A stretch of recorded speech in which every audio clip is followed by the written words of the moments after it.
Right. So if you've seen my last video, then you know that I said that I was going to tell you what to do next, right? And so the next thing you need to do once you figure out the truth about who God's people are, then, like I said, you need to read your Bible and you need to get acquainted with the word, right? I often like to call this to feeding your spirit. But also, the reason why you need to be in the word is because you need to know the language of God. You need to know how God is. You need to learn the Lord, right? You'll realize that He's never changing. So He stays the same, right? And so you'll realize how He moves and how He operates, how He speaks, what He speaks, right? And so when you get into the word and you learn that, then when you're in your day-to-day life, because you're always having those thoughts coming, right? He's always speaking, but you just don't know what he's saying because you don't understand his language yet. Once you get into the word, you'll be able to understand his language, right? And so throughout the day, he'll be able to guide you through the day because why? Now you know what it is he says and what it is he speaks and how it is he moves, right? And so you'll be able to hear from him better.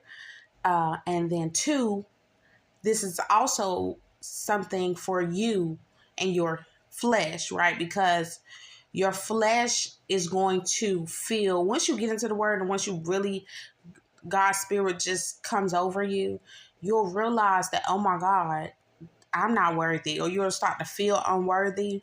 And so what you'll have to do is feed your spirit. When you know that you're putting in that time to get to know God and actually build a relationship with the Lord and not use him as a genie in the bottle, then what'll happen is you will feel more confident approaching his throne, asking for help, right?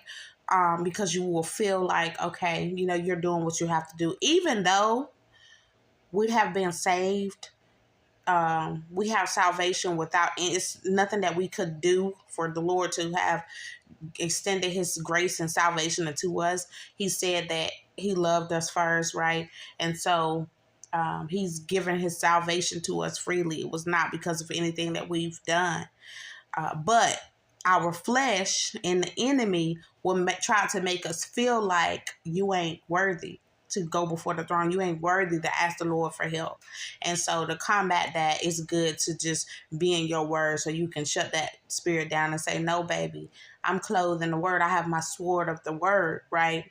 And so that'll help as well. So that's the second thing you need to do. Get into that word, read your Bible, get to know God, and get up on your history, sis or bro.